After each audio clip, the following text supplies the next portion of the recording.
As investigações apontam que o esquema montado pelo Major Hernani de Castro teria ido além dos serviços de segurança particular clandestina para a rede de farmácias. De acordo com este documento confidencial, primeiro, o grupo comandado pelo Major teria recrutado bandidos e até fornecido armas para eles assaltarem as farmácias. Depois dos crimes, os assaltantes eram executados pelo grupo de extermínio como queima de arquivo. Os últimos depoimentos colhidos pelo Ministério Público, que investiga o caso, reforçam a conclusão do inquérito policial. Em um dos depoimentos, o ex-funcionário da rede de farmácias afirma que o Major Hernani de Castro recebia um salário mensal para comandar o esquema de segurança particular formada por policiais militares. A mesma testemunha diz ainda que o Major também recebia uma recompensa por cada assaltante executado. O bônus seria de R$ 1.500. O salário mensal, R$ 5.600.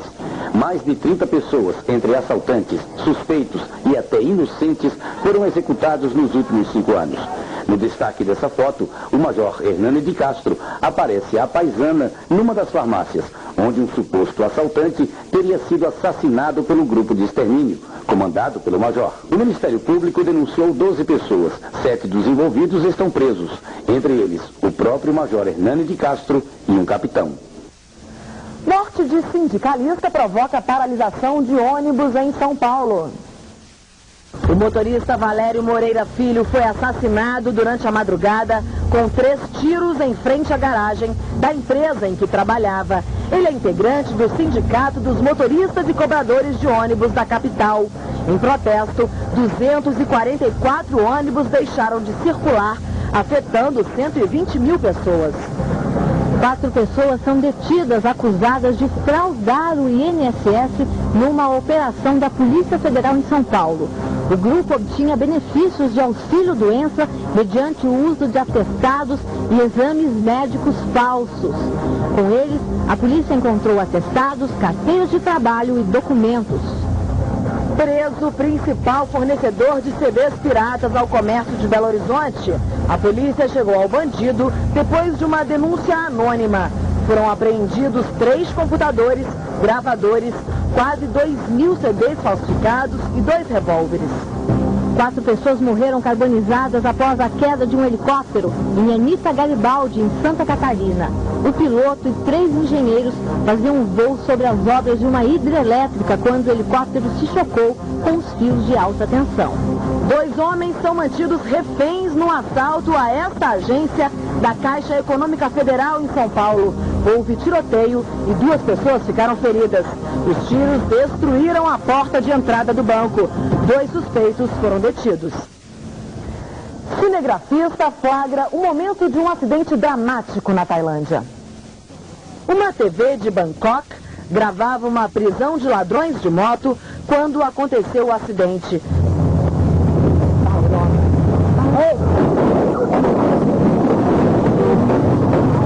O Jeep perdeu o controle e atropelou policiais e integrantes de uma equipe de resgate que trabalhavam no local. 5 pessoas ficaram feridas, 2 estão em estado grave. Segundo a polícia, o motorista do Jeep foi preso por dirigir alcoolizado, mas ele negou, dizendo que perdeu o controle quando mudava o CD do rádio do carro.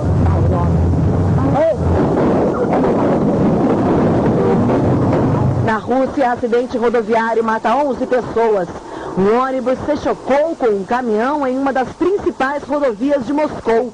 27 pessoas estão feridas. Entre as vítimas fatais estão 5 turistas alemães. A polícia ainda não sabe a causa do acidente. A seguir, União Europeia de Futebol indica 5 brasileiros para a disputa de melhor jogador da Europa. Cerimônia em órbita. A astronauta do Discovery presta uma homenagem aos colegas mortos em fevereiro de 2003. Veja também, Polícia Federal encontra talões de cheques e notas fiscais de despesas pessoais de Marcos Valério e Renilda Santiago. Os documentos estavam num terreno baldio, perto do condomínio onde o casal mora. A NASA descartou o novo conserto no ônibus espacial Discovery e autorizou a volta da nave à Terra. Hoje, os astronautas lembraram as vítimas do acidente do Columbia. Well, Numa breve cerimônia em órbita, a comandante Eileen Collins homenageou os astronautas mortos. O ônibus espacial Columbia se desintegrou e explodiu quando voltava à Terra em 2003. Logo depois, os astronautas mostraram os 2 pedaços de tecido que foram removidos ontem após se desprenderem das placas térmicas isolantes. A NASA também declarou hoje que não será necessária uma nova caminhada espacial para reparar a manta térmica rasgada. O controle de missão constatou que, mesmo com o defeito, a nave estará segura no retorno. A expectativa fica para segunda-feira, quando o ônibus deve voltar à Terra e vai entrar na atmosfera na impressionante velocidade de 22.000 km por hora.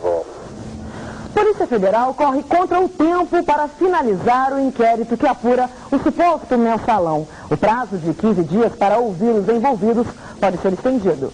A ofensiva da Polícia Federal aconteceu em Brasília, São Paulo e Minas, onde foram ouvidas algumas pessoas que teriam sacado dinheiro nas contas de Marcos Valério. Em Belo Horizonte, os agentes fizeram buscas e apreensões nas agências DNA, SMPIB e na casa da diretora financeira Simone Vasconcelos. A PF tem 15 dias para ouvir todos os envolvidos, mas quer um prazo maior, já que a lista de investigados chega a 70 pessoas. Os detalhes você acompanha em instantes, aqui no Jornal da TV.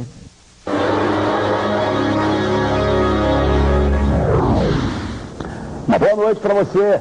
Olha, a malandragem do menino da vila, o baile do argentino, a experiência do artilheiro goleador, a revelação que vem do Paraná. O que todos esses personagens têm em comum?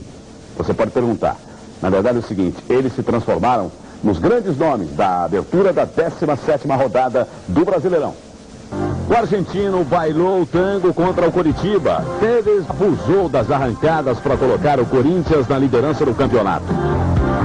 No terceiro e último gol, o chute também foi dele, Tevez. Mas Bobô é quem ficou com o presentaço. A Ponte Preta balançou e caiu diante do Flamengo. O gol de Jonatas ajudou o rubro-negro a respirar um pouco mais aliviado.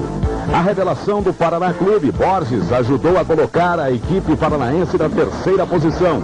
Primeiro, Borges deu passe para André Dias marcar contra o Botafogo. E Borges assumiu a artilharia ao lado de Robson, Robigol, que deixou sua marca pelo Paysandu contra o Atlético Mineiro. Mas o craque não conseguiu dar a vitória aos paraenses no jogo entre os lanternas. 2-2. O resultado irritou o técnico Tite, que agora sim pediu demissão para valer. Para o lugar dele, o Cruzeiro contratou Marco Aurélio, ex-treinador de Palmeiras e Cruzeiro. Aliás, a Raposa papou desta vez o Jacaré, e com o show do artilheiro Fred, 2-1. O vice-campeão da Libertadores, o Atlético Paranaense, também deu as caras. Graças a Lima, o Furacão passou pelo Goiás e sobe a ladeira. Para acabar, por que não ver o gol mais bonito da rodada, o que você acha? E justamente daquele que costuma encantar o torcedor. Desta vez, Robinho dos Santos encobriu o goleiro do Internacional e mostrou por que é considerado um dos jogadores mais talentosos do mundo. O futebol europeu está em época de pré-temporada, mas os brasileiros continuam dando o que falar. A UEFA, União Europeia de Futebol, vai escolher o melhor jogador da última Liga dos Campeões. E a disputa promete ser muito competitiva. O Liverpool surpreendeu o mundo quando derrotou o badalado Milan e levou o título da Liga dos Campeões. O Liverpool não contou com nenhum brasileiro no elenco, mas os nossos jogadores, mais uma vez, se destacaram no velho continente. 5 atletas do Brasil concorrem ao prêmio de melhor jogador da Liga. Aos 35 anos, Cafu continua em forma e foi um dos responsáveis pelo vice-campeonato do Milan. Assim como Kaká. A segunda temporada de Kaká na Itália só não foi melhor por causa da derrota para o Liverpool na final. Adriano, da Inter de Milão, ganhou o apelido de Imperador graças aos gols decisivos na Liga. Juninho Pernambucano defende o Lyon, da França, desde 2002. Mas a temporada passada foi a que mais chamou a atenção dos críticos europeus. E E Ronaldinho Gaúcho deu show, dribles e belos gols mostraram por que ele é considerado o melhor jogador do mundo. O vencedor será conhecido no próximo dia 25.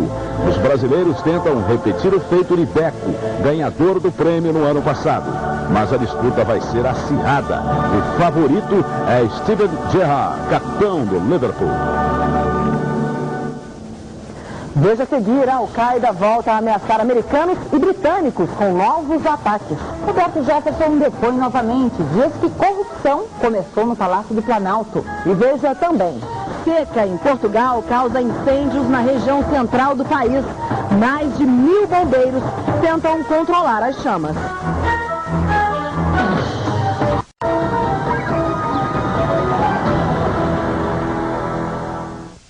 A CPI dos Correios ouviu hoje o depoimento do segundo maior sacador de dinheiro das contas do publicitário Marcos Valério. O policial Davi Rodrigues Alves confirmou que sacava o dinheiro em espécie e entregava aos sócios da SMPB e à diretora financeira Simone Vasconcelos. No depoimento à comissão, Simone disse que não conhece Davi. Esse assunto você confere daqui a pouco nesta edição do Jornal da TV.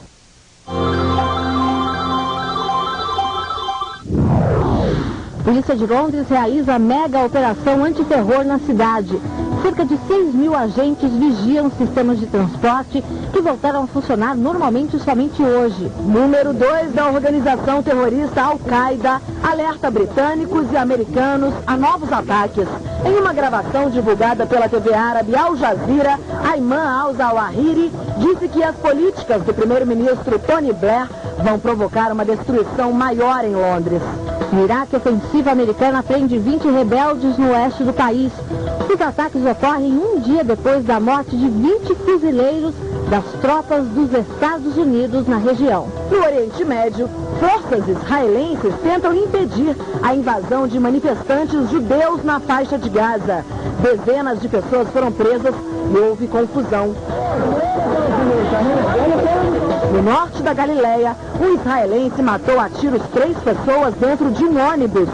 Logo depois, ele foi linchado pelos passageiros até a morte. A tensão aumentou na região devido ao plano de retirada de Israel dos territórios ocupados na faixa de Gaza e na Cisjordânia. A Bolsa de Valores de São Paulo voltou a fechar em queda hoje. O índice Bovespa recuou 0,91%. O dólar também fechou em baixa, foi negociado a R$ 2,306. Um incêndio provoca pânico entre moradores da região central de Portugal. A forte onda de calor e a seca aumentou o fogo em várias florestas. 6 grandes focos de incêndios ainda estão fora de controle. Na região do Alentejo, moradores deixaram as casas desesperados. Mais de 1000 bombeiros trabalham no combate às chamas. Portugal sofre a pior seca dos últimos 60 anos. No Japão, o forte calor castiga a população e os animais. O zoológico de Tóquio encontrou uma forma prática e refrescante para alimentar os bichos. São frutas dentro de cubos de gelo. Debaixo de uma temperatura de 30 graus, eles aproveitam o refresco. O estado do Acre ficou totalmente coberto de fumaça de queimadas. Ruas, telhados e roupas nos varais amanheceram cobertos por cinzas de vegetação queimada. De acordo com o Centro de Previsão de Tempos e Estudos Climáticos, todo o estado apresenta risco de fogo. A parte mais clara do mapa são as áreas onde o risco é alto, já a mais escura, onde o risco é crítico. Isso agora a previsão do tempo para amanhã em todo o país. Na região norte, sol forte em Rondônia, sul do Amazonas, leste do Pará e em Tocantins. Em Macapá, a temperatura pode chegar aos 34 graus. No Nordeste, chove apenas no sul da Bahia e em parte de Pernambuco. Em Natal, mínima de 20 e máxima de 28 graus. No Centro-Oeste, muito sol. A baixa umidade do ar favorece o aumento de incêndios na região. Em Goiânia, mínima de 16 graus e máxima de 30. No Sudeste, sol e muito calor. Chuvas isoladas no norte do Espírito Santo. Em São Paulo, mínima de 10 e máxima de 28 graus. Na região sul, o sol ainda predomina, mesmo com a chegada de uma frente fria vinda do Uruguai. A temperatura deve cair depois do fim de semana. Em Curitiba, mínima de 8 e máxima de 25 graus. A floresta amazônica foi devastada em apenas um ano, o equivalente à área da França. E o Greenpeace protestou contra o corte ilegal de madeira. Foi no Rio de Janeiro. Um ativista do Greenpeace, vestido como um funcionário da Prefeitura do Rio, usou uma motosserra para simbolizar o corte ilegal de árvores. A ONG denunciou há um ano que a Prefeitura usou madeira ilegal vinda do Pará para construir os decks da Lagoa Rodrigo de Freitas. Pelo menos uma das empresas que forneceram IP e Massaranduba para as construções não possuía a autorização do IBAMA nem cadastro no INCRA. O Greenpeace pede à Prefeitura do Rio de Janeiro a adesão ao programa Cidade Amiga da Amazônia. O projeto prevê a adoção de leis municipais que proíbem o consumo de madeira de origem criminosa. Teria que ser feito um rastreamento dessa madeira para confirmar a sua origem, mas existe uma grande probabilidade, já que 70% da madeira que se encontra disponível no mercado tem origem ilegal. De acordo com os dados fornecidos pelo Greenpeace, entre agosto de 2003 e agosto de 2004, 26 mil quilômetros quadrados foram desmatados em todo o Brasil. É a segunda maior marca desde 1995. As estimativas da ONG também apontam que mais de 30% da Amazônia já foram devastados, uma área maior do que a da França. Os estados do Mato Grosso e do Pará são os principais fornecedores de madeira ilegal. Depois da manifestação, os ativistas entraram em contato com a prefeitura. Durante horas, eles esperaram em vão que alguma autoridade aparecesse. Os manifestantes queriam que o prefeito César Maia recebesse a parte do tronco que foi cortada como forma de protesto. A seguir, Polícia Federal faz buscas nas agências DNA, SNP e B e na casa da diretora financeira Simone Vasconcelos. Roberto Jefferson depõe na CPI do Mensalão e diz que não tem como devolver os 4 milhões que recebeu de Marcos Valério. E veja também as notícias que foram destaque no Brasil e no mundo.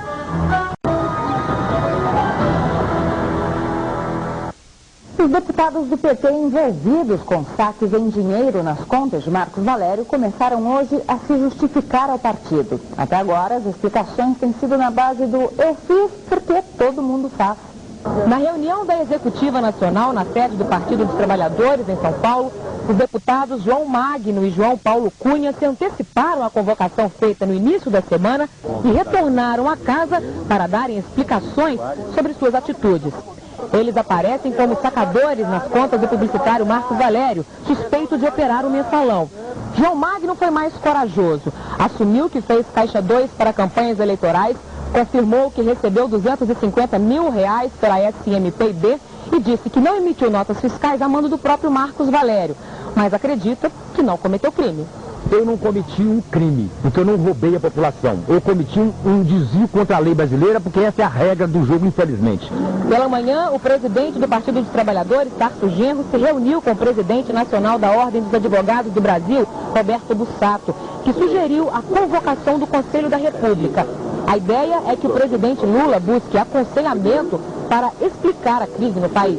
Ele tem que vir à nação de uma forma transparente, de uma forma unitária, dizer exatamente o que ele sabe, o que aconteceu nos porões do seu governo. Tarso Genro achou a proposta interessante. O Conselho da República é formado pelo vice-presidente, pelos presidentes da Câmara e do Senado, pelos líderes de todos os partidos do Congresso Nacional, pelo ministro da Justiça e por 6 cidadãos. De 98 para cá, o Conselho se reuniu apenas 2 vezes. O deputado Roberto Jefferson afirmou hoje na CPI do Mensalão que a atual crise do país começou no Palácio do Planalto. Ele isentou o presidente Lula, mas disparou contra o rival Valdemar Costa Neto, presidente do Partido Liberal, e reafirmou todas as denúncias que já havia feito sobre corrupção. Menos de 48 horas depois de ficar frente a frente com José Dirceu, o deputado Roberto Jefferson reapareceu no Congresso Nacional. Desta vez, para a sabatina na CPI do Mensalão. Com o mesmo estilo teatral, Jefferson reafirmou ter recebido R$4 milhões do PT, guardado o dinheiro no cofre e depois repartido entre aliados, em sufoco com campanhas eleitorais.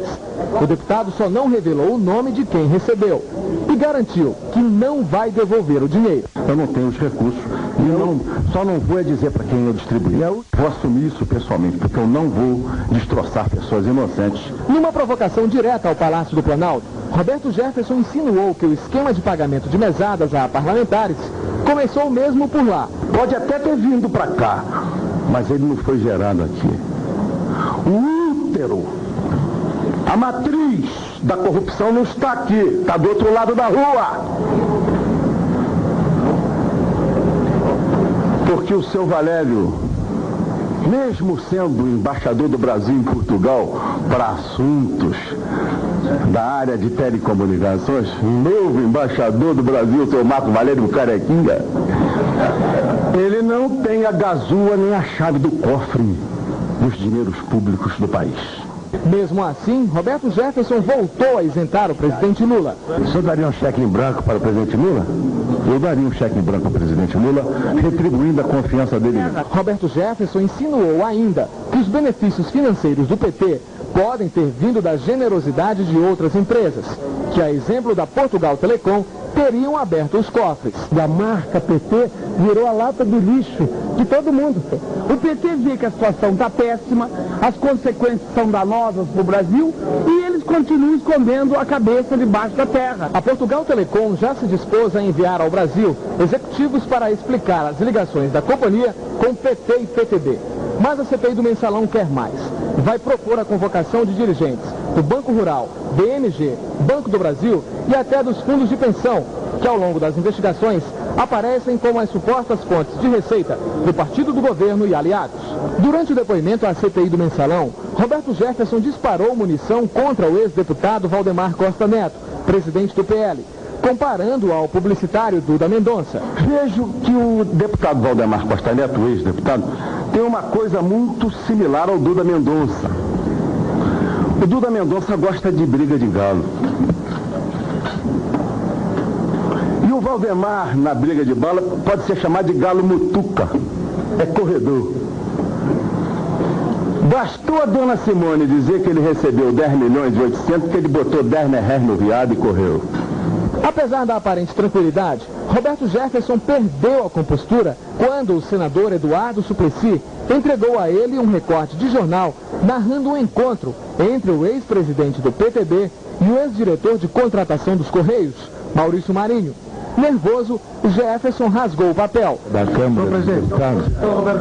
Deputado Roberto Jefferson, Vossa Excelência não tem autoridade para o documento que foi encaminhado à presidência rasgar o documento aqui na mesa. Encaminhado a mim. Vossa Excelência E também a mesa. não tem autoridade Com atenção. para receber um documento que foi encaminhado à mesa e rasgar esse documento. Quanto ao seu futuro na política e um final para toda a crise, Roberto Jefferson deu uma dica. O meu destino está na mão do presidente do PT. O ministro Alfredo tem conversado com o deputado, com o ex-ministro Tarso Genro. Se nós acertarmos os caixas de nosso partido, encerra isso tudo aqui. Penso até que se ele fizer isso com os outros partidos, o PL e o PP, acabou a confusão. A CPI dos Correios ouviu o policial Davi Rodrigues Alves, o segundo maior sacador das contas do publicitário. E uma comissão de parlamentares pode ir a Portugal investigar a denúncia de que Marcos Valério teria pedido dinheiro a uma empresa portuguesa em nome do governo brasileiro. A história de que Marcos Valério foi a Portugal como consultor do presidente Lula deve render uma viagem ao país ibérico para averiguar o caso. A CPI já aprovou o pedido, mas o relator vai tentar trocar a ida até lá por um ofício passado por fax ou e-mail pedindo informações. É tão seguro quanto e muito mais barato. Os parlamentares também já aprovaram as convocações para a semana que vem. Os dias ainda não foram definidos, mas já estão certos os depoimentos de Cristiano Paz, sócio da SMTIB, e Zilmar Fernandes, sócia de Duda Mendonça, publicitário responsável pela campanha do presidente Lula. Gilmar recebeu 15 milhões e meio das empresas de Marcos Valério. O depoimento do policial Davi Rodrigues foi encarado pela comissão como o primeiro a ser totalmente verdadeiro. Ele afirmou que cobrava entre 50 e 100 reais da SNPIB para buscar dinheiro no Banco Rural, utilizando-se do fato de ser policial, para entrar e sair do banco armado. Foram mais de 6 milhões de reais ao todo. Boa parte era entregue a Simone Vasconcelos, diretora financeira. Ela afirmou à CPI que não conhecia Davi Rodrigues. A única novidade que ele trouxe é que a Simone é mentirosa. Ontem eu insisti muito em relação ao conhecimento que ela teria desse cidadão que está depondo. E ela falou com todas as letras que ela não o conhece, nunca telefonou a ele, nunca o recebeu. O relator vai encaminhar ao Ministério Público requerimento sugerindo a apuração de falso testemunho nos depoimentos de Simone e Davi. Os promotores podem mover ação contra quem mentiu.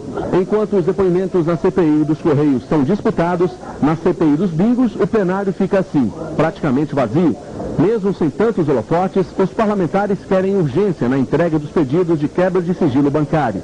Entre eles está o de Valdomiro Diniz, que depõe na semana que vem. Senadores e deputados querem as informações antes do depoimento dele. O ex-ministro português Antônio Mexia se encontrou hoje com o embaixador do Brasil em Portugal, o ex-deputado Paes de Andrade. Mexia confirmou ao embaixador que se encontrou por 10 minutos com Marcos Valério e Miguel Horta e Costa e que falaram apenas sobre assuntos genéricos, como a economia do Brasil. O ex-ministro disse também que repudia o envolvimento de seu nome com a crise política brasileira. Documentos pessoais de Marcos Valério e Renilda Santiago foram encontrados em um terreno baldio próximo à residência do casal. Entre os papéis, a Polícia Federal achou talões de cheque em nome do empresário e da mulher. A Polícia Federal chegou ao terreno próximo a um condomínio de luxo na BR-040 em Nova Lima, região metropolitana de Belo Horizonte, por meio de um telefonema de um morador. Foram encontrados notas fiscais e cheques rasgados em nome do casal Marcos Valério e Renilda de Souza, páginas de agendas e diversos papéis com anotações. O material foi recolhido e deverá ser encaminhado à Polícia Federal de Brasília para perícia nos próximos dias. É a terceira vez que documentos pessoais e das empresas de Marcos Valério são encontrados pela polícia. Notas fiscais da DNA, parcialmente queimadas, foram encontradas na casa do irmão do contador do empresário e num lote vago em Contagem, na região metropolitana. 2 delegados da Polícia Federal de Brasília chegaram hoje a Belo Horizonte para ouvir 9 pessoas que sacaram dinheiro nas contas das agências do empresário Marcos Valério. O conteúdo dos depoimentos não foi divulgado. Entre os depoentes, assessores de políticos, como Nestor de Oliveira, coordenador da campanha do deputado federal pelo PFL, Roberto Brant, à Prefeitura de Belo Horizonte. Ele sacou 100 mil reais na conta da SNPIB, dinheiro que não havia sido declarado à Justiça Eleitoral. Saquei e por isso estou aqui fazendo declarações à Polícia Federal. Este outro homem, que foi ouvido no final da tarde, não quis falar com a imprensa. Ela realmente sacou o dinheiro da conta do senhor Marcos Valério?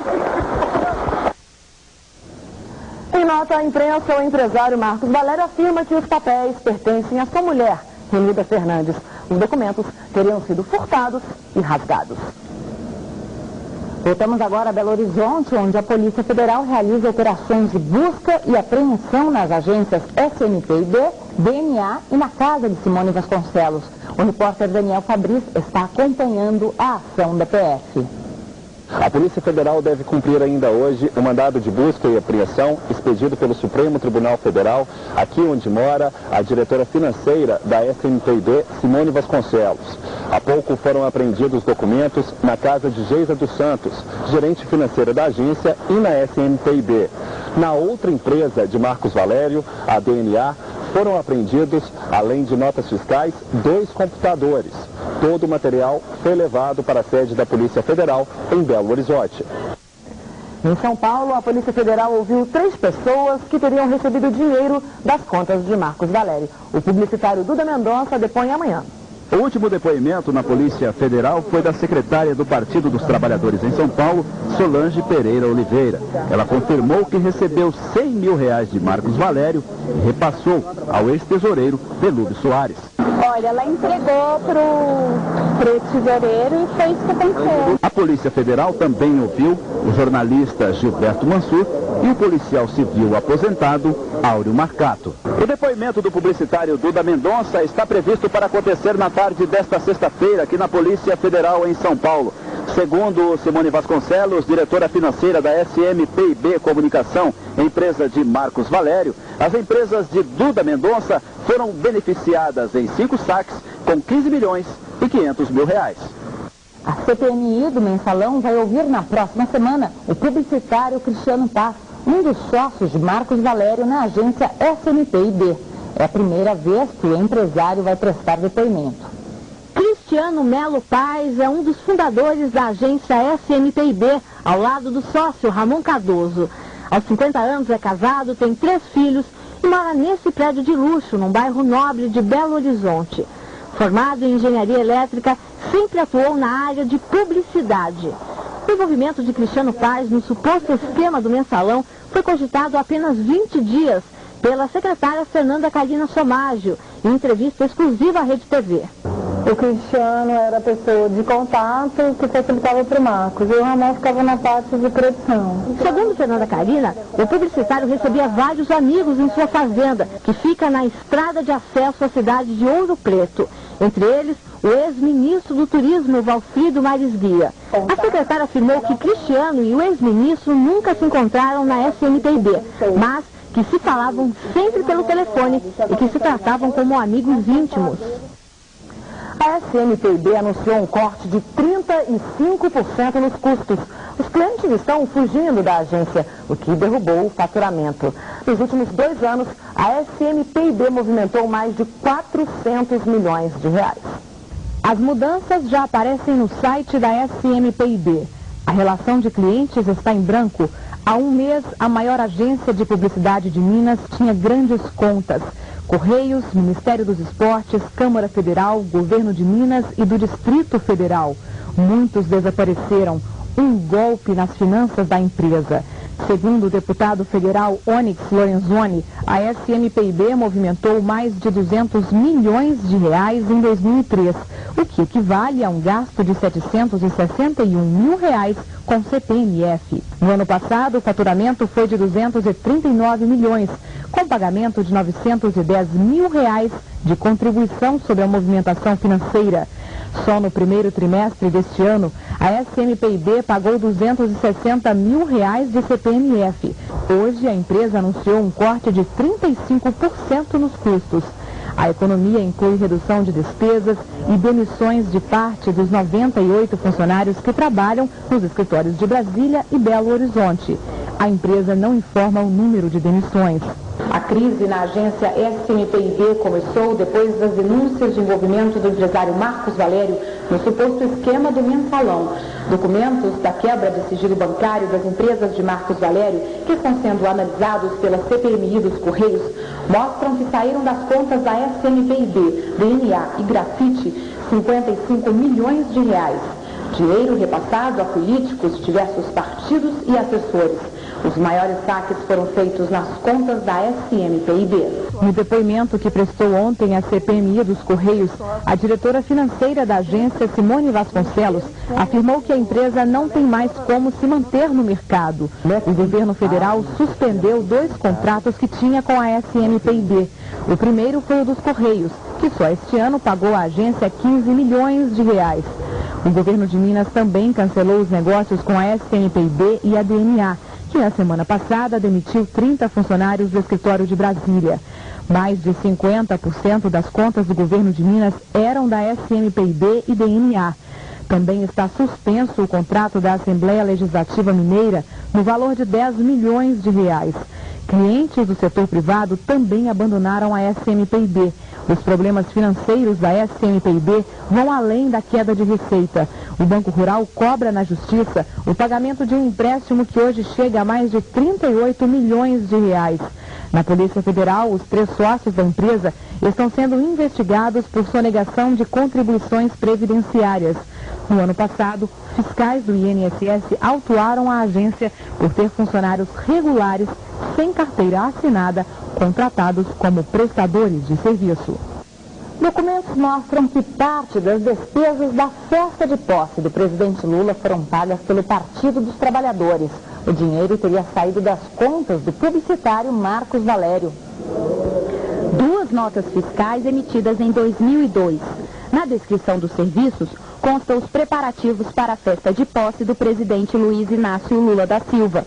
O pagamento teria sido efetuado por Marcos Valério, um indício forte, de acordo com parlamentares, que a ligação entre o publicitário e o governo é mais estreita do que se imaginava. O próprio Delúbio, confirmou que essas contas foram pagas pelo Marcos Valério, ou seja, desde a posse ele já resolvia dificuldades para arrumar facilidades. Está cada vez mais claro que não se trata de financiamento de campanha eleitoral. Trata-se de um esquema montado para financiar, sim, o governo, aliados do governo, mas com outros objetivos que não campanha eleitoral. As empresas que prestaram os serviços ficam localizadas em cidades satélites de Brasília. A MBA Som e Luz Estruturas recebeu R$144 mil, divididos em 2 parcelas de 72 mil. Os responsáveis não quiseram comentar o assunto, mas um funcionário da empresa confirmou a realização do serviço.